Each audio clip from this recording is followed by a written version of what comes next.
This review is for the Sportneer bike cable lock. So this cable is actually 4 feet in total length. So if you wrap it around, it has to be within 2 feet length. Otherwise, you can't get back to the lock. And the diameter of the cable is 0.45 inch. And to change the combination of the lock, you just adjust this 90 degrees and then turn it to the combination that you want, and then adjust it back to the original position, and that's your locking position. And then if you change it, it's stuck. So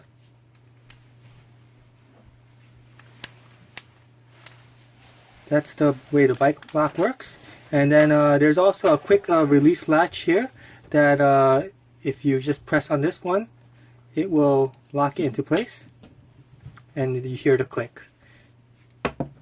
If you have any questions, let me know in the comments below.